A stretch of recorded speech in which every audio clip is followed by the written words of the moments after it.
Hey, ladies and gentlemen, welcome back to the channel. As always, it is Nick here, back with your daily crypto news and analysis. And today we're going to be talking about Ripple and XRP. So let's just dive in and let's talk about a few things. So we are seeing a nice little pullback in the market. I did assume this to actually happen on, today, Monday, but we are actually seeing this happening on a Sunday, which is crazy to me. So we're actually bleeding into the opening of indices.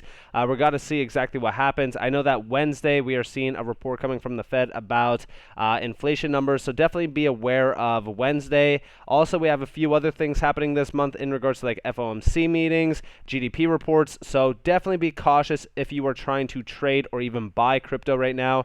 I do suspect that we could see a little bit more of a bleed. Obviously, yes, I'm still averaging into some positions on major drops, but again, I haven't seen a major drop in a while in this market since going back as far as like the 4th of July, for an example. So with that, we are seeing, mostly red throughout the entire market. Only a few assets are in the green, and it's like slightly green, nothing too crazy on the 24-hour span.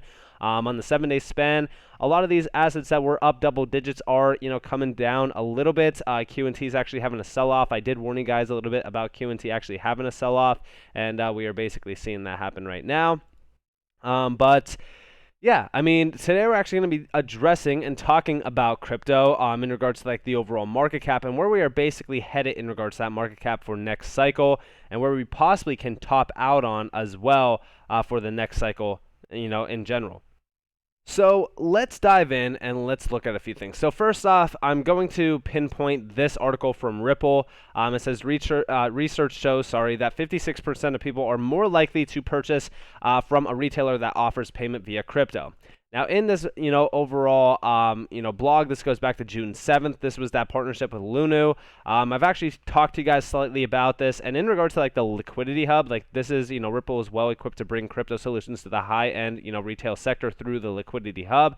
I've actually addressed the liquidity hub multiple times. This is supposed to launch this year. We don't know exactly the ETA on this, but I think that this is great because not only does it allow access to, these, few assets, Bitcoin, Ethereum, Litecoin, Ethereum Classic, Bitcoin Cash, and XRP, but also it is going to build a lot more, innovation around like the retail sector. Like we're going to bring more innovation to that scene, which ultimately is going to bring a lot more new faces to crypto, and it's going to open the doors for a lot more usability around crypto assets as well. And we do see down here RippleNet, JMSG Burla explain that we have been successfully using this same crypto sourcing technology to support Ripple's on-demand liquidity product for nearly 2 years.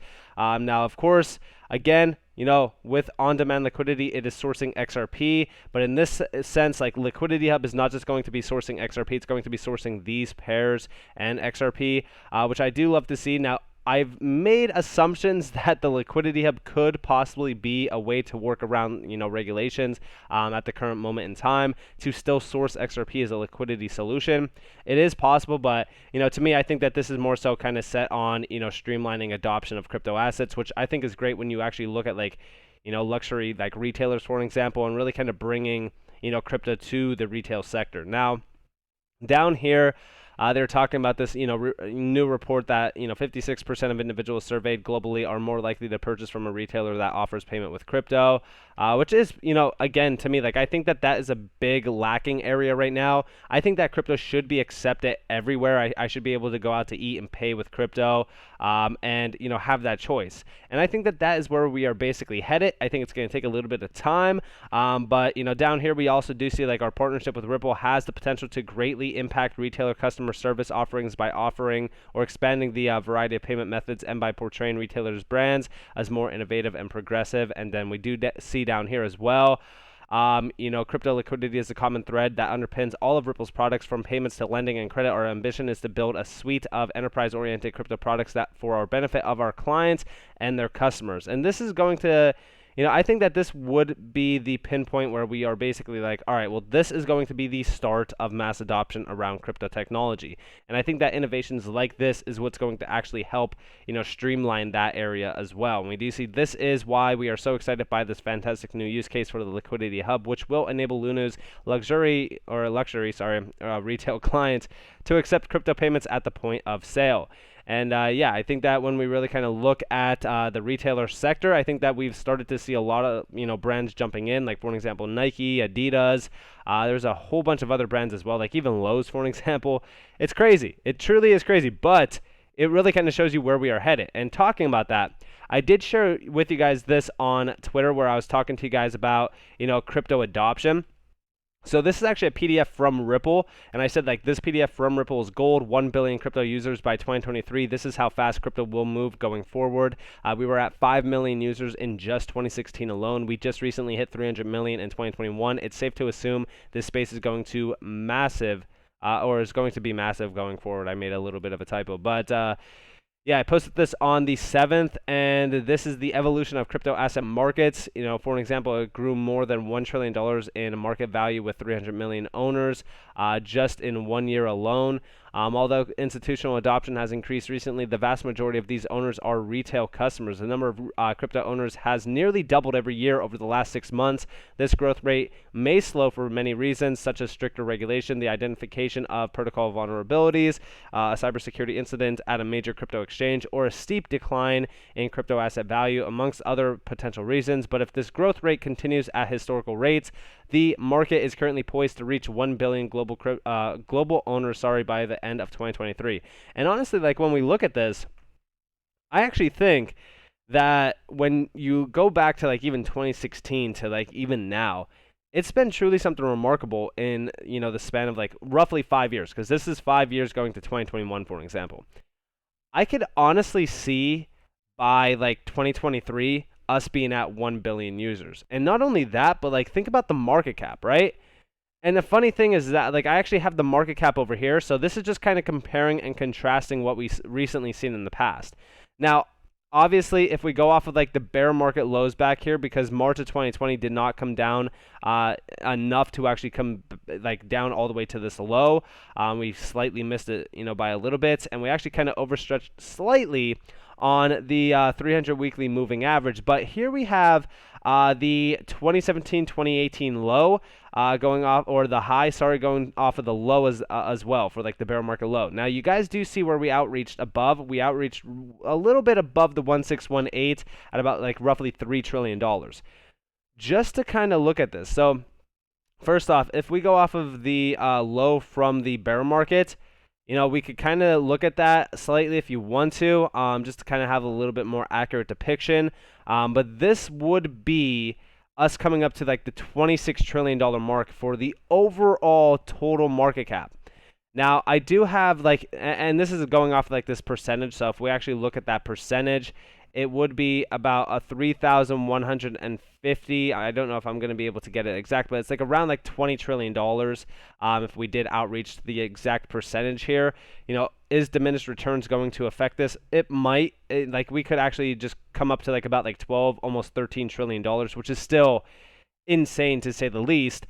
I know that a lot of people are a little bit more conservative on the next cycle run on the overall market cap. Like we could come up to like 1272, which would be like about 8 trillion. But if we're talking about Bitcoin itself hitting like over $1 trillion in market cap alone, I don't believe that our next cycle is going to have us topping out at about like roughly $7 to $12 trillion.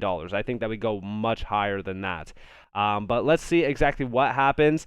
It's possible that really anything is really possible if you think about it in regards to like crypto. It all depends on like what is going to happen next with regulations and things like that. But yeah, I definitely look forward to seeing what's going to happen from here on out. If we do bottom out around like roughly 570 billion for the altcoin market, which I think would be absolutely insane. Technically speaking, this would go back to the support range of like 2017, 2018 for the altcoin, for the total market cap, sorry. But if this is the case and we kind of go off of that range, our outreach, if we did repeat this percentage here, this would be about like almost $19 trillion for the entire crypto market, and this would be in the next run up, which is possible if you're looking at like Bitcoin going to like 100k or like Ethereum going to 10k, etc. But this is also why I say like when we look at crypto, I think that we are going to see like the new 1% being created from this asset class, especially those that are in early enough. And listen closely to this video, actually. This is talking about Rockefeller type wealthy. And you could go right down the line: oil and gas, silver, all these different things, and it's a similar type of an issue. But all of a sudden, for the first time in history, this is all happening, and we have this. I just had to pause it real quick. I don't know what is going on with this video, but for some reason it's like buffering. But let me see if it will play going forward. One second. Brand new asset class that didn't even exist. It wasn't on the balance sheet before, right? And it's these digital assets. And you got the one that's basically the most liquid. So basically, he talks about how XRP is like the most liquid asset. I don't know what's going on with Twitter. I know that like it's been like buffering a little bit all day. It's been really kind of weird with these videos. But if you guys do want to go watch this video, you guys are more than welcome to go check out Digital Asset Buy on Twitter. You basically posted this just recently. Of course, this is Vahill Capital. To me, I think that a lot of the stuff that does come from like Vahill Capital, it's a little bit, outrageous. But if we are talking about like Rockefeller type wealthy, is it going to happen through XRP? It might. I mean, like, honestly, it all depends on like how long term you are. I do think that it is the most illiquid asset. But honestly, what I think is going to allow us to be, extremely wealthy, aka be the next 1% or Rockefeller type wealthy, is actually going to be, regulations. I think that regulations are going to open the door. And, funny enough, we just seen from yesterday, Fed's Brainerd basically says that cryptos need to be, regulated before it threatens financial systems. Now, to me, I love the fact that they are always trying to utilize like it's threatening, financial systems as an excuse.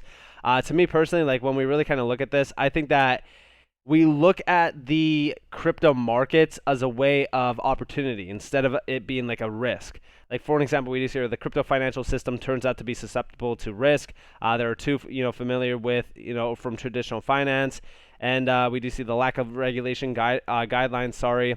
Has been a confusing and troublesome issue for the crypto industry, whose participants are keen to develop and expand businesses that are, but are unclear on the regulatory perimeters within which they can do so. Which I do agree. Like, I think that, like, when we really kind of look at the guidance around crypto, I think that it's extremely illogical. I think that there's just not enough information there for these individuals to actually play and like create things around crypto. So I definitely agree on that. And we do see down here, like in case you missed it, Federal Reserve Brainerd, urges crypto regulation before industry becomes more entangled with the financial system. And yeah, I think that when we look at this, I think that a lot of it is just trying to protect crypto in the sense on like getting out like the bad actors, which I think that a lot of people kind of confuse regulations for a little bit. So let me actually talk about this for one quick second. So when I actually look at crypto regulations, it's kind of weird on how I look at it. So everyone has this idea that like regulations are going to bring in like control over these assets and make this asset class centralized. To me, when I look at regulations, is it getting out like the garbage that's around crypto. Like for example, there's over 20,000 crypto projects in the space. And if we could get to the point where, we could get rid of all the scam tokens, all the trash, like for an example, like this new community, Luna token that just came out. Like, that a lot of these tokens are just created out of nothing and they're blatant rug pulls. Like for an example, if I click this token, like look at how many tokens are in supply. Like this is 6.9 trillion tokens. You go back to the all-time chart here, and this is like what we recently did because like this just came out literally on the 10th. And a large amount of these tokens are just like blatant rug pulls. I don't know if this has like, so this doesn't have like a holders tab, but this is why we need regulations. We need to get stuff like this out of the space because again, we want to make this space look legitimate. I mean, think about it, right? When you look at XRP, for an example, like everybody laughs at utility around this space. XRP is probably one of the most hated assets in this space. And it's funny because it's probably one of the most legitimate assets as well. It's the most, a liquid asset, if you will, or liquid asset. And when you look at, where we are basically headed with the financial sector and the financial system, it's something special. But I don't believe that the legitimacy around crypto tokens and digital assets in general is going to be realized when we have like Doge Elon token or Shiba Inu and things like this that get pushed to the public constantly and marketed for crypto. I just think that that is a very bad way of looking at it. That's why I do completely agree with regulations to an extent, right? Because I think that there's a good way of regulating crypto assets and a very bad way of regulating crypto assets. That's why I do, cheer on, for example, Ripple, right? Because Ripple made a framework going back as far as like October, November, which I think was perfect. If you guys do have the time, definitely go read over it and look into it. I would actually accept that because it's coming from a company that has been a part of crypto for a very long time. A lot of people, again, hate on Ripple. But to me, I think that crypto, innovation is in their best interest because they're playing exactly right into crypto adoption, crypto innovation, crypto products, things like that. So that's what we want to see. We want to see, innovation that's not going to stifle crypto in regards to like regulations, and we want to continue to have crypto move forward in a legitimate light. And also think about it like this, right? If we're talking about the next cycle being like $20 trillion for an example, or like by 2030 being 50 to $100 trillion, think about how much the top 10 tokens would be worth per token, and also market cap wise. Again, I've always said like the upside potential on a lot of these tokens is something special. That's why I also do think that like when we talk about like Rockefeller type wealthy or even like the new future 1%, this space is going to change rapidly going forward, and it's going to be something special to be a part of. So with that being said, I hope that you guys enjoyed this. If you guys did, definitely leave a like, subscribe, turn notifications on if you guys want more free content. You guys are more than welcome to follow me on Twitter and join the free Discord down in the description below. As it's up to you all, have a beautiful day or beautiful night wherever you guys are on this beautiful world. It's been Nick. Peace out, guys.